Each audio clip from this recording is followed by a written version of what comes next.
Hello my dear students, welcome to bathroom class. आइए दो important questions हमने whiteboard पर लिख रखे हैं। इन दोनों क्वेश्चंस को समझते हैं। ये बैंकिंग से रिलेटेड क्वेश्चंस हैं। पहला है, Mrs Savita deposit 900 rupees per month in A recurring deposit account for 2 years। तो जैसा कि मैंने पहले भी आपको बता रखा है, कोई भी क्वेश्चन हो, आपको जो भी डेटा दिया है उसको आप पहले नोट कर लें। तो आपको क्या दे रखा है, 900 तो पर मंथ है, तो that is P is equal to 900 rupees. और recurring deposit for 2 year, N की वैल्यू हो गई 2 × 12 इज इक्वल टू 24 मंथ्स। फिर आ जाता है, if she gets 1800 as a interest, तो इंटरेस्ट के रूप में उसे कितना प्राप्त हो रहा है, 1800 रुपये। ठीक है, as a interest at the time of maturity. ठीक है, find the rate of interest. वो हमसे क्या पूछ रहे हैं, आर बताइए। If the interest is calculated at the end of each month. ठीक है, तो जैसा कि आप क्वेश्चन में देख पा रहे हैं, आपको पी पता है, एन पता है, इंटरेस्ट अमाउंट कितना है वो पता है, और आर की वैल्यू पूछी जा रही है। तो फार्मूला हमारे पास बहुत सिंपल सा है। हम जानते हैं कि जो इंटरेस्ट का फार्मूला होता है, interest is equal to P n plus 1 r upon 2 × 12 × 100। ये हमारे पास सिंपल सा एक फार्मूला है, हम इसे अप्लाई करेंगे। तो इंटरेस्ट की वैल्यू कितनी दे रखी है, 1800, p की वैल्यू आपको दे रखी है 900, n की वैल्यू हो गई 24 में 1 ऐड करेंगे 25, और r की जगह r ही लिखा देंगे 2 × 12 × 100। ठीक है बच्चों, तो अब इस कैलकुलेशन को सॉल्व कर लेते हैं। तो जैसा कि ये 4 आ जाएगा और ये 24 यहाँ से कैंसिल हो जाएगा। फिर सॉल्व करते हैं, तो 800 × 4 divided by 900 is equal to R.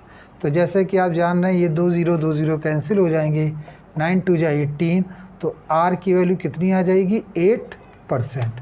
तो सिंपल सा आपको पता चल गया कि आर का जो मान होगा वो कितना होगा, 8% होगा।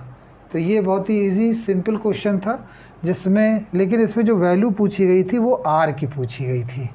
दूसरा क्वेश्चन हमारे पास है, Renu has a cumulative deposit account. तो जो क्यूमुलेटिव डिपॉजिट अकाउंट होता है, एक्चुअली इसी को ही हम रिकरिंग डिपॉजिट अकाउंट बोलते हैं। ठीक है, तो रिकरिंग डिपॉजिट अकाउंट है, खोला है, और 200 रुपये पर मंथ वो जमा कर रही है। तो पी की वैल्यू कितनी दे रखी है, 200 rupees per month, 10% per annum है। तो आर की वैल्यू कितनी दी है, देखिए आर की वैल्यू दी है 10%। ठीक है, she gets 6775 at time of maturity. तो ये जो मैच्योरिटी वैल्यू कितनी है, 6775, ये आपकी मैच्योरिटी वैल्यू दे रखी है। Find the total time for which the account was held. N पूछा जा रहा है बच्चों, यहाँ पर एन बताइए कितना है। तो जैसा कि मैंने आपको बताया, एक ही फार्मूला है, उसी फार्मूले को अप्लाई करते हैं और देखते हैं क्या होता है। तो हम ये जानते हैं कि जो फार्मूला है हमारा, वो फार्मूला ये है कि पी मैच्योरिटी वैल्यू है आपकी 6675, कितना डिपॉजिट कर रहे हैं पर मंथ 200, और कितने समय के लिए, हमने कहा n मंथ के लिए अप्लाई कर रहे हैं, तो 200 × n। फिर p की वैल्यू दे रखी है 200, फार्मूला है n प्लस 1 × r की वैल्यू दी है 10 डिवाइडेड बाई 2 × 12 × 100। ये आपको कैलकुलेशन करके निकले, मैंने वैल्यू पुट कर दी यहाँ पर। ठीक है, अब 6775 200 n लिखेंगे। यहाँ से अगर कुछ कटता है तो उसे कैंसिल कर देंगे। जैसे ये कट गया हमारा, एक वैल्यू ये कट गई, और ये 2 से भी कट जाएगा, तो ये आ जाएगा 5n प्लस 1/6। ये हमें यहाँ पर प्राप्त हो। तो ये एक तरह से आप देख सकते हैं कि यहाँ जो बनेगी वो हमारी एक क्वाड्रेटिक इक्वेशन के रूप में जनरेट होगी। तो थोड़ा सा और इसे सॉल्व कर लेते हैं। तो सॉल्व करने के लिए हमें 6 से हम इसको पूरे इक्वेशन को मल्टीप्लाई कर देते हैं। तो 6675 × 6, यहाँ जाएगा 1200 n, और ये 6 कैंसिल हो जाएगा, जब अंदर हम मल्टीप्लाई करेंगे तो 5n स्क्वायर और ये हो जाएगा आपका 5n। ठीक है बच्चों, अब इसको इसके साथ मल्टीप्लाई करते हैं और देखते हैं क्या आती है वैल्यू। तो 6 5 जा 42, 3 45 और 42 4 46, 36 36 4 40। तो ये हमारा मल्टीप्लाई करके यहाँ पर सॉल्व हुआ। ये आ गया आपका 5n स्क्वायर, ये इसके साथ ऐड हो जाएगा तो आएगा 205n। जैसा कि आप देख पा रहे हैं पूरी की पूरी इक्वेशन 5 से डिवाइड हो सकती है, तो हम डिवाइड कर लेते हैं। तो 5 8 जा 40 30।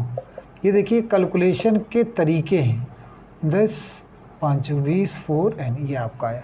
और फिर हम इसे सही ढंग से अगर लिखें तो ये क्वाड्रेटिक इक्वेशन बनती है 241n माइनस 8130 इक्वल टू 0। तो ये एक तरह की हमें जो प्राप्त हुई, ये क्या प्राप्त हुई बच्चों, ये क्वाड्रेटिक इक्वेशन हमें मिली। क्वाड्रेटिक इक्वेशन का मतलब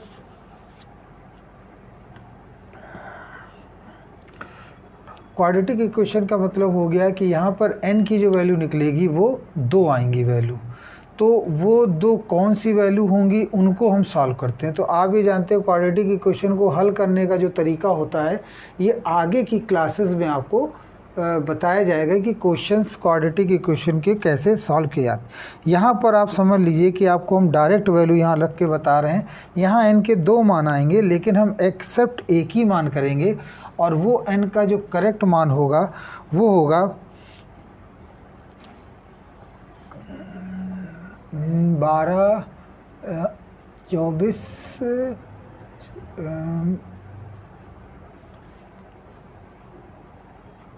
24 6 30। ठीक है, तो n का जो मान निकलेगा वो यहाँ पर हो जाएगा 30। क्यों? क्योंकि तब ये जो 30 मंथ है तभी ये बनेगा 30 मंथ है यहाँ पर, तभी ये बन जाएगा 2 1/2 ईयर्स, 2 1/2 ईयर्स। अब ये जो 30 मंथ आया ये आया कैसे? अगर आप चाहें तो इस क्वाड्रेटिक इक्वेशन की मदद से इसको हल कर सकते हैं। तो अगर इसको समझना चाहें तो आप ऐसे समझ लीजिए कि ये लिखा n स्क्वायर और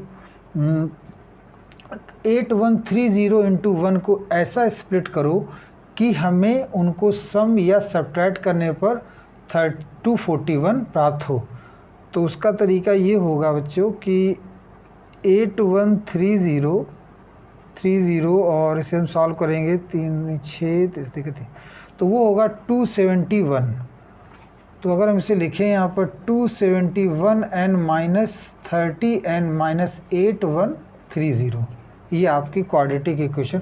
जब हम आगे मैंने बहुत से क्वेश्चन क्वाड्रेटिक इक्वेशन के बताए हैं, आप वहाँ से इनको समझ सकते हैं। तो इससे जब हम यहाँ से कॉमन ले लेंगे तो एक आ जाएगा 270n माइनस 30, यहाँ से कॉमन लेंगे तो ये आ जाएगा 270 इक्वल टू 0, n प्लस 270 और फिर n minus 30 is equal to 0, n बराबर 30 और एक n की वैल्यू निकली माइनस 270। तो ये माइनस 270 को हम नहीं लेंगे, हम केवल n इज इक्वल टू 30 की वैल्यू को लेंगे। तो n is equal to 30 months मतलब 2 1/2 ईयर्स। तो ये थे आपके important questions related to banking. कोई भी क्वेश्चन आएगा अब आप एग्ज़ाम में आसानी से कर ले जाएंगे। इन्हीं क्वेश्चनों की आपको अच्छी तरह से प्रैक्टिस करनी है।